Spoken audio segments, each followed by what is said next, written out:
Why hello there, fellow chemists. Radamon here. Thank you for tuning in to Stationeers Brutal Vulcan, episode 76, Redesigning the Rocket Fuel Production.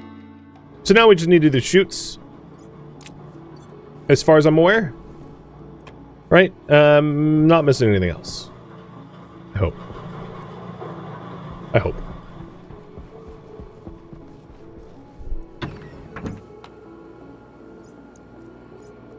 Time will tell.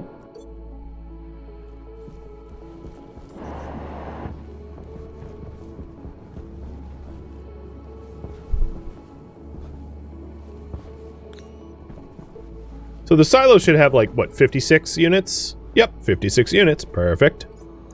I almost want to save and pull the lever and show you what happens. I'm going to do that. Intentional explosion.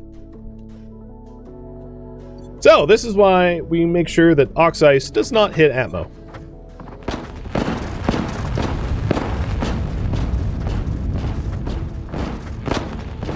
It's slightly different than having a water puddle, right? Just a little. Obviously, I'm going to save because this was for demonstration purposes only.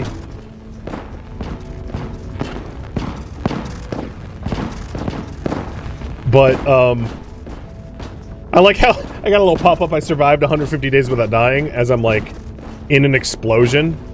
Well, it sent me flying. This is the base now. Oh, it blew up my water tank. Yep, blew up the base. Base is gone. Blew up my Sterling tanks. I'm sure it damaged a hell of a lot of walls. There's like water spilling out everywhere. There's a giant puddle. It ruptured whatever tank that was. Alright, I think demonstration purposes, you can understand why I was like, when we spilled a little bit of water, I was like, oh no! But I was like, at least it wasn't the oxygen ice. That's a whole different order of magnitude problem. So, if you wondered what that looks like, oh god, oh my god. If you wonder what that looks like, it's real bad. So, I wasn't being hyperbolic when I said, you can treat oxygen ice like hand grenades? Cause, I mean, for all intents and purposes, yeah. It's as if a Predator drone just nuked my base or something, right? Like, this is real bad. This would not be easily recoverable. The base is toast. Oh, and the oxygen ruptured my oxygen tank, so now my oxygen tank is exploding. And, if you're wondering what the base looks like on the inside, I can show you. Again, for demonstration purposes. Oh! If I can even get inside. I can't. This airlock's broken.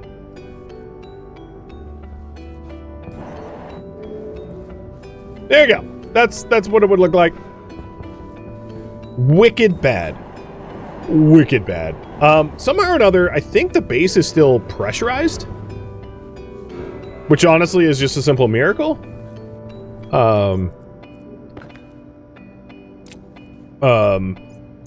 Again, for demonstration purposes, I will go inside just to show you the damage on the inside too. Oh, god damn it. What is even keeping this closed now? Come on now. No, the door bolts are not locked. Ugh, whatever.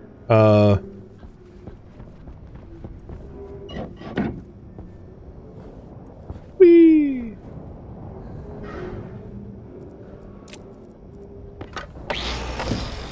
Coming in!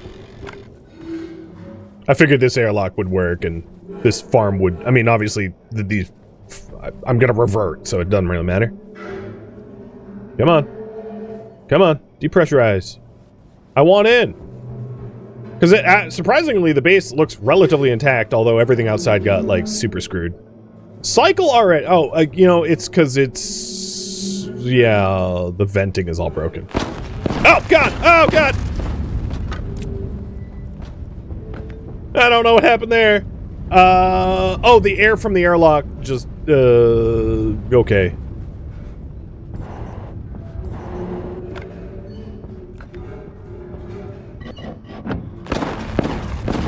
There. This is what the base looks like when it's introduced to Vulcan air. This is fine. Oh, my poor eyeballs. So yeah, again, I did that on purpose, obviously. I don't think I need to prove that. I was like, yeah, you should never pull this lever and introduce, but like, that's what happens when you introduce an intentional explosion, right? It's end running. It's run ending. Wow, I spinnerized that bad. It's run ending completely, and you got to be really, really careful with that ox-ice because it don't play. it's real bad. It's real bad. All right, now we're back in the non-simulated reality, and yeah, let's set up the silo properly.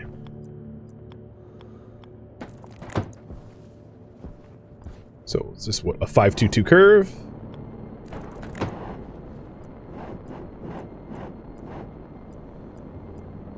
The same is true of like any windows in your chute system that are exposed to sunlight or black hole light or whatever. For the same reason, you do not want windows. Especially not 11, because it's garbage. Zing.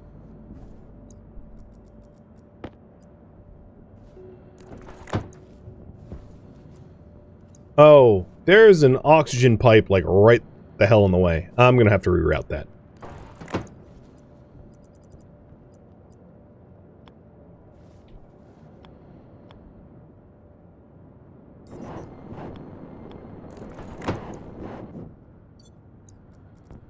And I don't have enough chutes.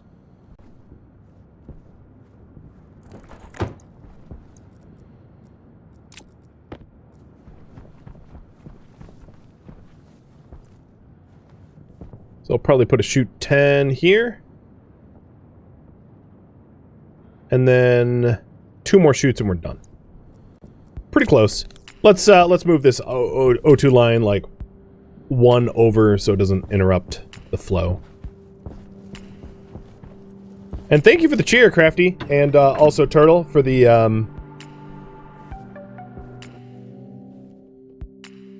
for both the demonstration cheer and the dig on Microsoft cheer, I guess.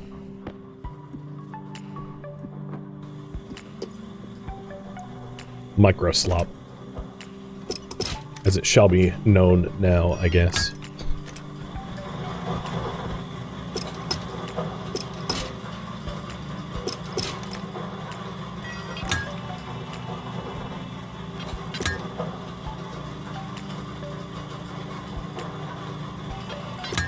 Alright, we'll hook that back up when we're outside. We need 4 more chutes, I think.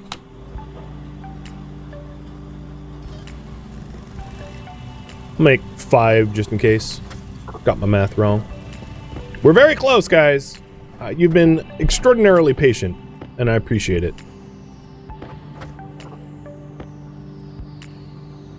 And this is like my quick and dirty solution. I like do it fast, which doesn't feel fast, understandably.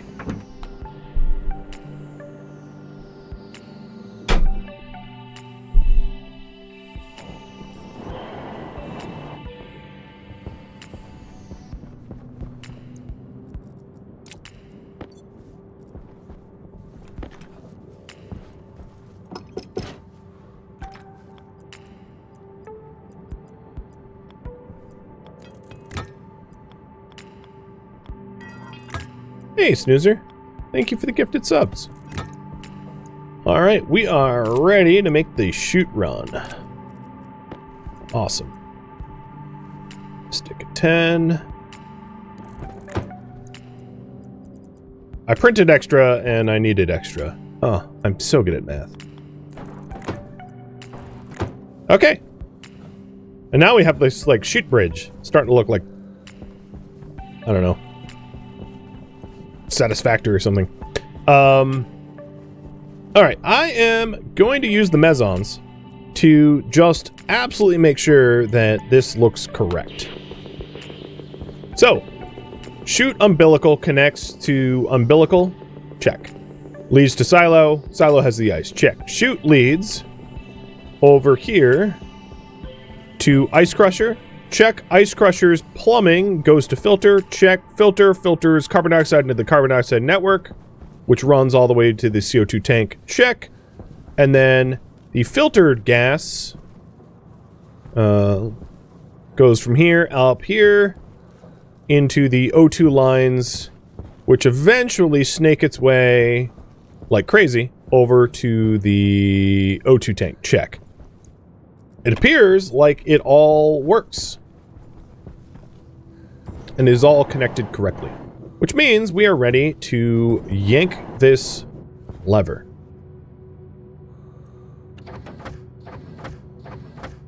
I should have probably saved just in case prior. Now there's another lever inside a chute valve that needs to get flipped as well. So let's go do that too.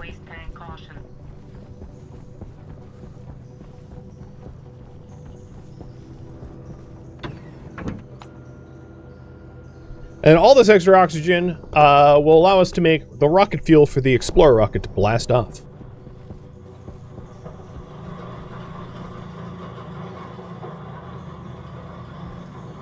Temperature's correct.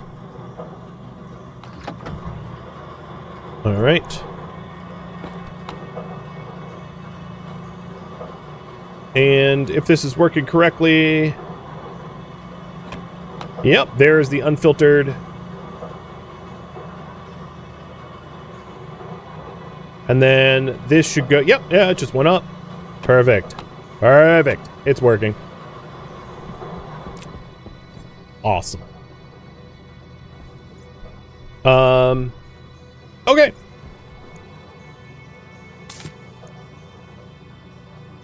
My next task is to... So I actually don't have a good read of how many total kilomoles I've got available to me. Because a lot of the gases that I need to make fuel are now stored in tanks that are not connected. It seems as if the cooling units now heat the gas back to 20C. So yes and no. No, because I still pull in hot volatils from atmosphere, which should be adding heat to the system.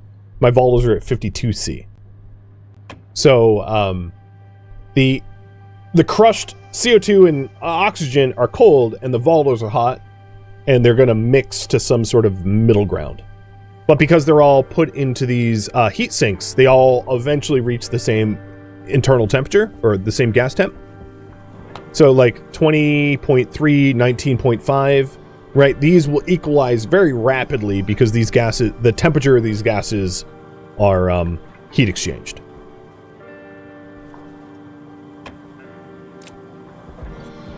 So the next thing I want to do is to move the fuel tank and to make fuel better, because I'm not making fuel smart.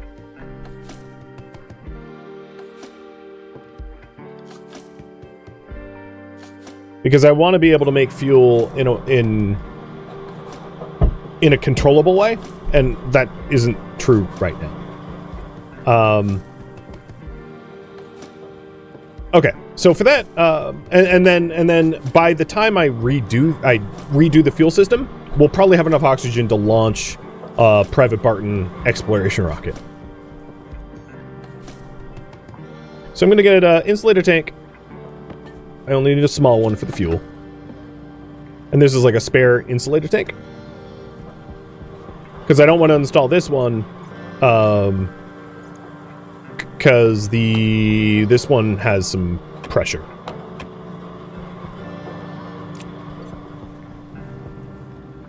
And I want there to be somewhere for the pressure to go.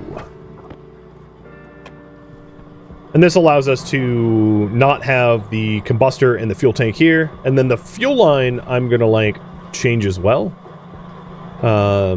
Eventually. But yeah, alright, we're back to crushing.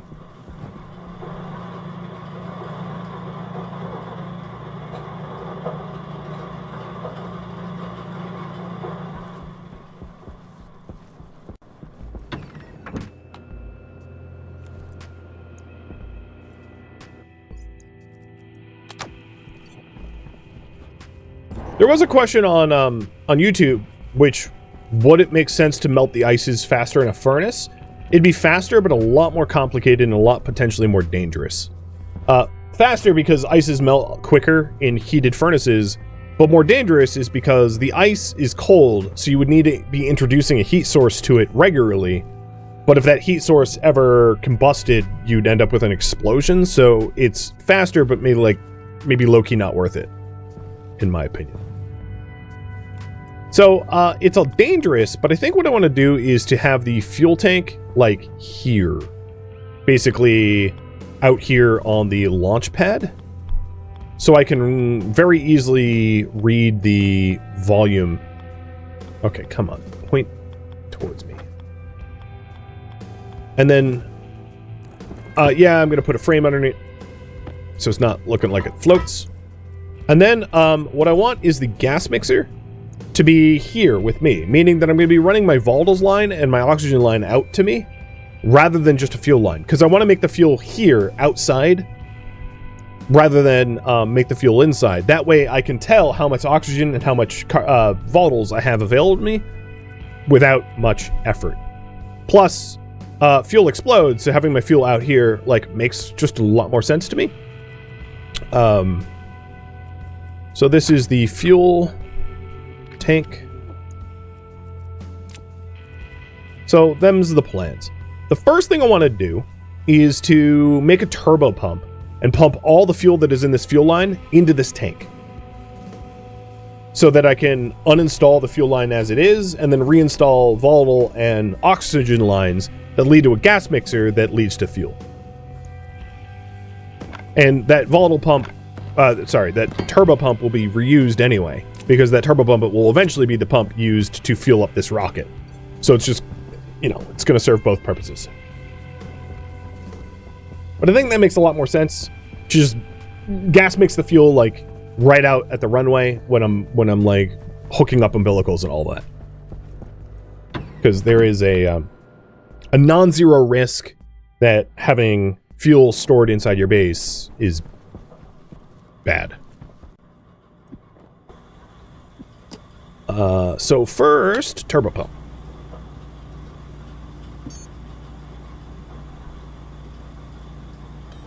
Gold and electrum.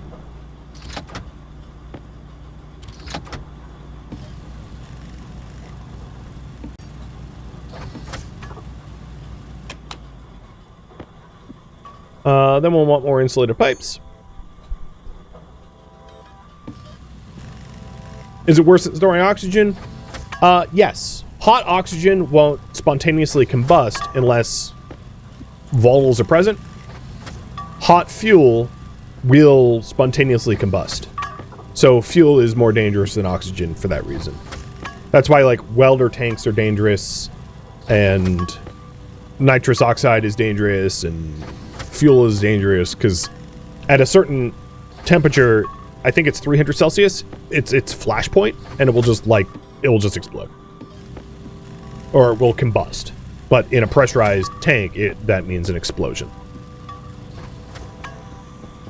So that means this gas mixer is going to be obsolete, I suppose, and I'm just going to take it. So everything, all of the fuel in this line is going to be shoved into that tank, and then I can uninstall this entire fuel line, which will clean up the base as well. So it helps to... It serves both purposes. So it's not just about, like, the cleaning up, it's also about, like, organization and safety. There's a bunch of different reasons to do it. Before I go back out, let's eat.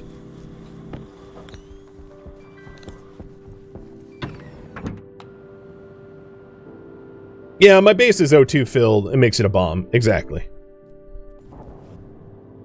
I mean, there's everything is a calculated risk, in other words.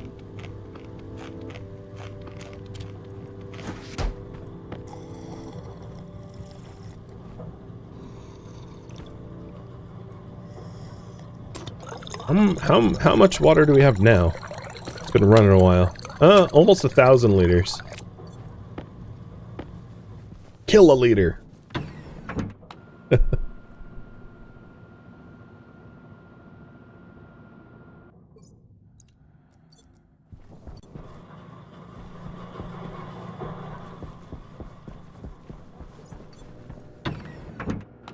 So once that volume pump runs and pulls all the fuel out of the line, then I can dismantle the line and then hook up separate O2 and volatile lines. And only mixing them right out on the pad. I really like this, like, chute bridge. It's like, oddly convenient.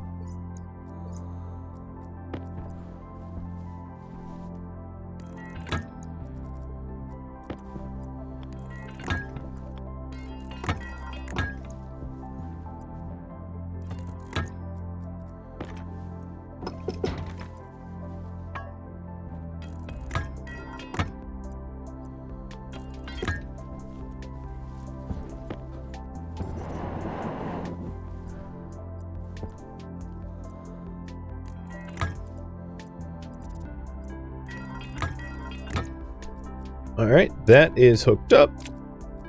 If we take a look, there is indeed fuel in here. Now let's hook up the power and pull all the fuel out.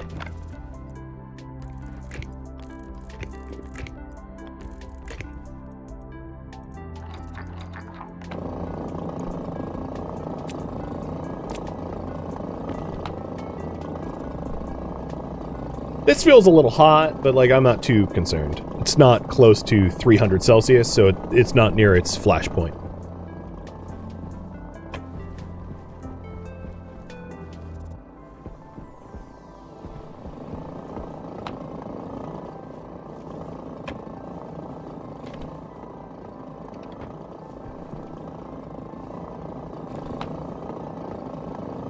And volume pumps move volume fast, but they don't move the last few moles quickly. So it's going to take a minute for that to fully work. And then I'll pick oxygen from here and volatiles from maybe here or wherever the closest volatile pipe is, and just run oxygen and volatiles separately and then mix right before we enter the tank. And that and the reason for that is you can't mix gases that, like, a gas mixer doesn't work when there's not pressure behind it. So the idea is I'll be able to know the pressure of the volatiles and oxygen because I'll be staring at it. That was weird.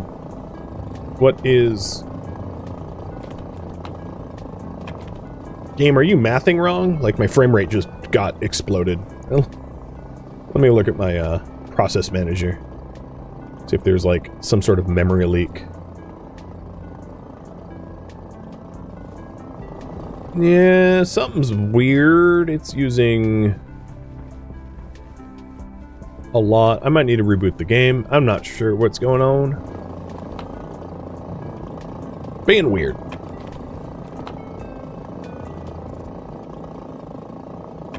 Is any pump flow device in the game good at moving the last few moles?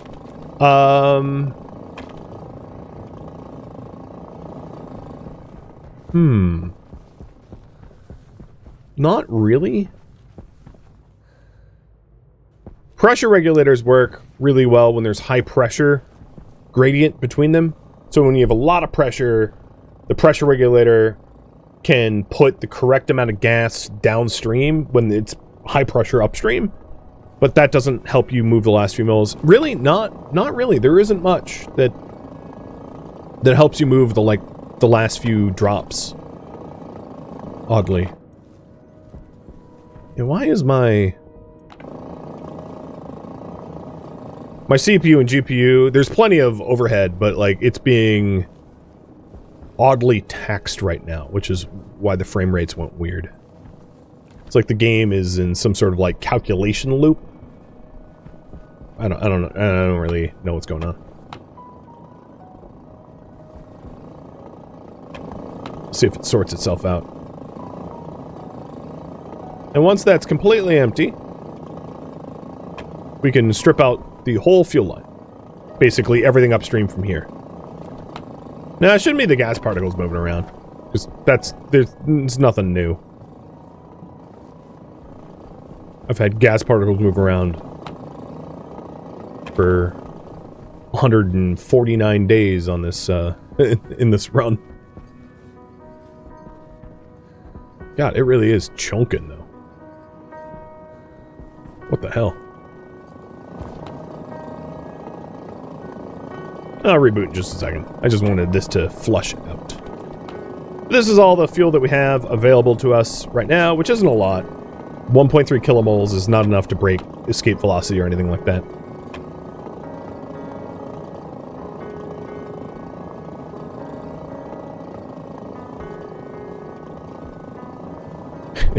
It's Microsoft Windows punishing me for negging it.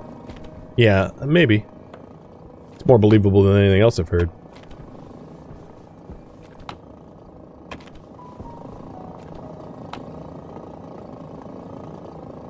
Alright, we're down to millimoles, or whatever the unit of measurement is. Almost done.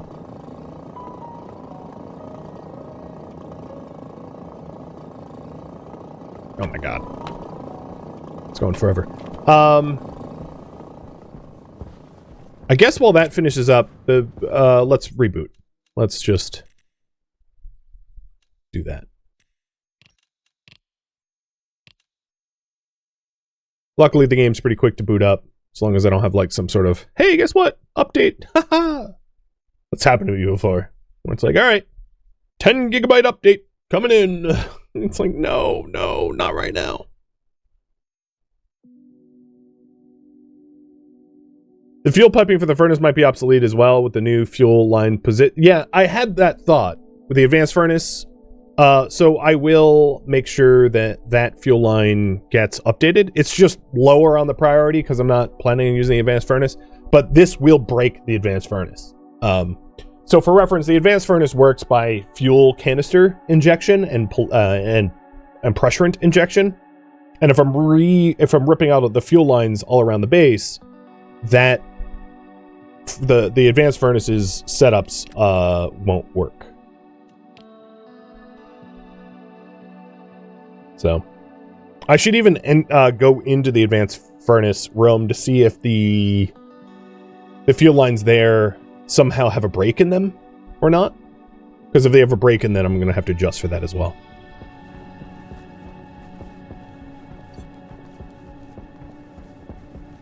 Although my mezzanine glasses probably would have been able to tell me that. What's the next set of objectives I envision? It will be pulled upon. I want to launch Private Barton, but then after that, I'll pull.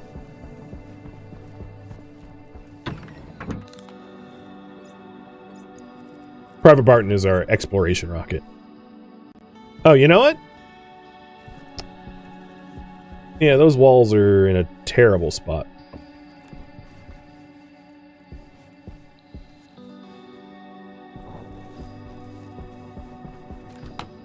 Yeah, this is the same fuel line. Okay. I mean, that's fine. It does mean that there's no... Here, I'll turn the glasses on. There is no...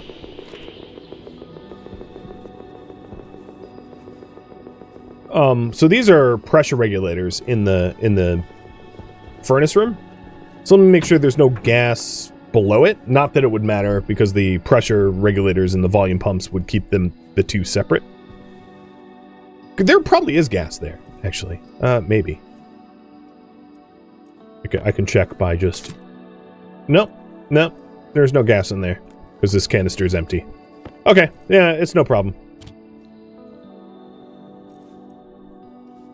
So just to reiterate, the fuel line is separated into two networks due to this volume pump and pressure regulator. And I was wondering if there was fuel below it, but there isn't. So that was the concern, being reminded that I do have fuel running out here. So the fuel line's down to like 0.002 moles of oxide, or you know. So it's almost completely emptied out. All right, the closest volatile pipe is here. So let's start setting it up so that I can connect to it. So the oxygen is very obvious. It's sticking out the roof. And then for volatiles, I'll stick it out the roof there.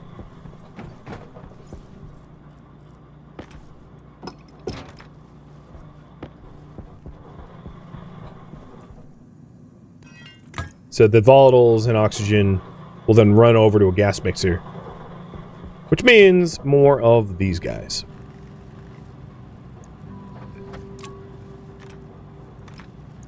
And let's put the red back.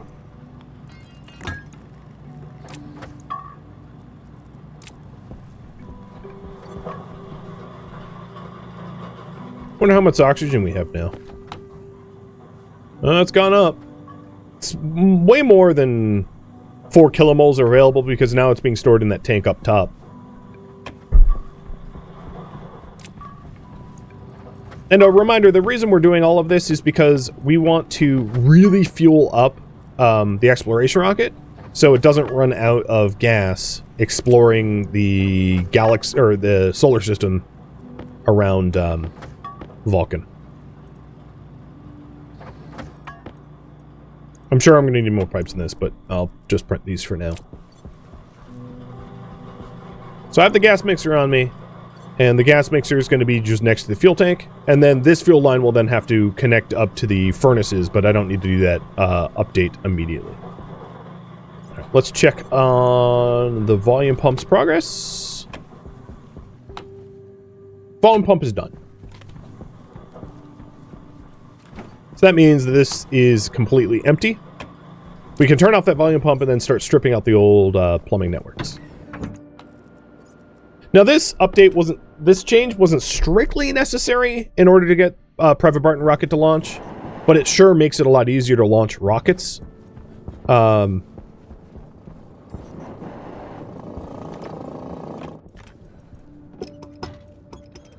Because the system we had until now, I had to like blindly mix fuel and like not know what the ratios were or like what exactly I was doing. I couldn't tell because I didn't have access to the plumbing networks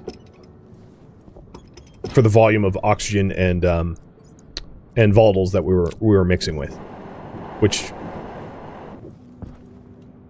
does not scale well when we're trying to fuel up a rocket.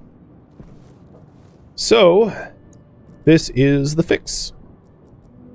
We'll run... I'm going to run it high so that I don't bump my head, so I'll run it at this elevation. So there's the oxygen running out to where the gas mixer will be, and then let's grab red and run volatiles.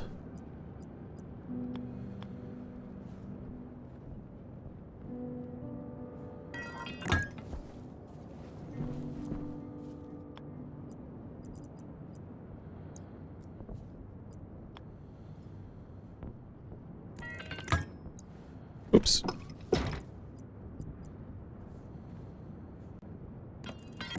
And I'll run them like that. Next to one another. Trying to make it look neater as I go on.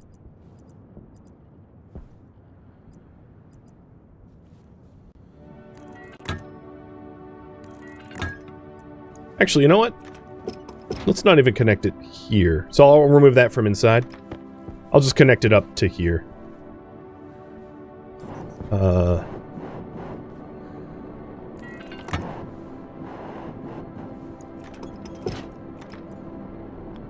Would a buffer tank make sense? We could add buffer tanks. And then pressurize them to a certain pressure. certainly that could be one way of going about it.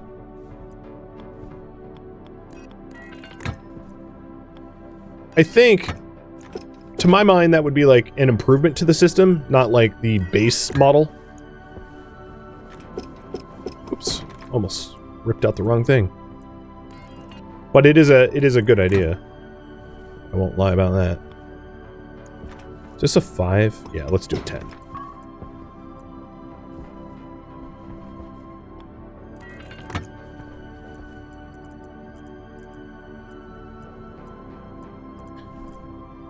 Just keep in mind, I'm always trying to keep it simple as can be, for speed, so I can do more things rather than get hung up on fewer.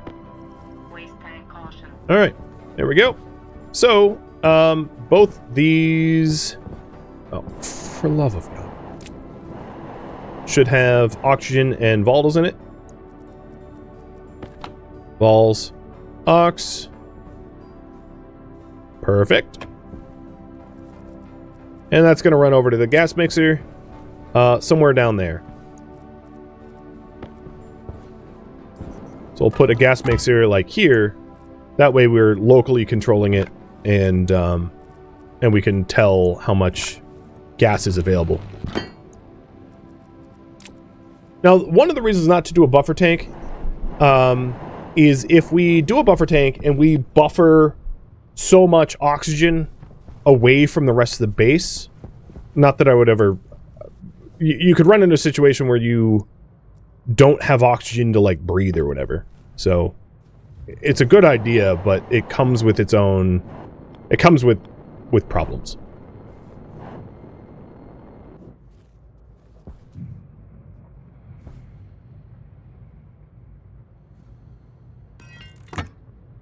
Okay.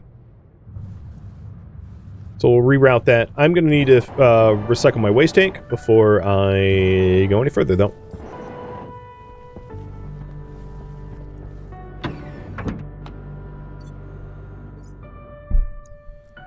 So yeah, I like the idea. I just don't know if I want to incorporate that right now. Mostly because, like, we can just keep sipping volatiles from the atmosphere, and we're going to get a lot of oxygen from the ice crusher oxygen. And are you actually done now?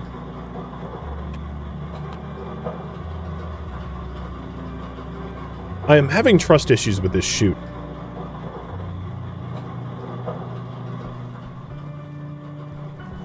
I don't know if this is done,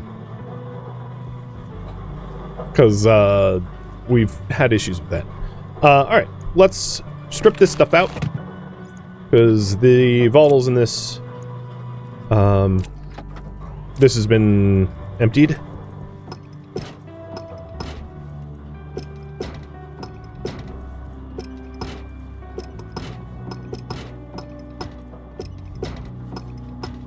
And then this goes out to the furnace, which is going to have to be rerouted.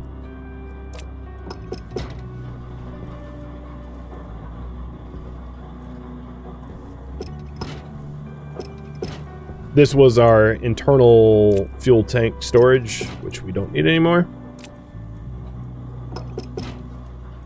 And then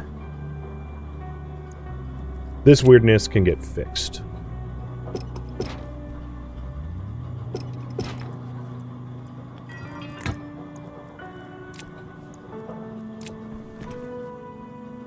God, this is so jank. Whatever. Okay. So all the fuel lines are pulled out except for what goes to the furnace here. So this was the furnace feeder. What is this? Oh, that's the pressurant feeder, I think, which doesn't need a change. Let me double check. This should be... Actually, the hell is this? Oh, this is the this is the furnace exhaust. Yeah. So this is empty because it's when we create gas from the furnace that has nitrogen in it, we filter the nitrogen. So this is the nitrogen intake. Yeah. All right. double checking with the glasses. So furnace output goes through this orange pipe into the nitrogen filter intake, which then dumps anything but nitrogen out to space. And then the fuel line for the furnaces are here, which got split because we're not making fuel. So this needs to eventually connect to the tank down there, but I don't need to do that. I'll fix that later. It's not important for this part of the project. So yeah, that looks right. And I'll rip out this combustor, like, at some point, but I don't need to do that. But yeah, we have a lot more space here, obviously. It's kind of nice. I can throw this air scrubber in there if I wanted. In fact,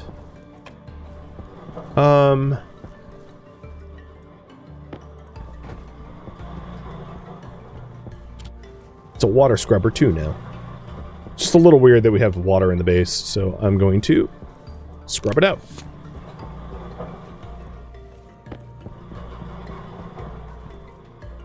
Check the hydrogen storage roof. You think it got disconnected? It did. Let's fix that too. Good catch.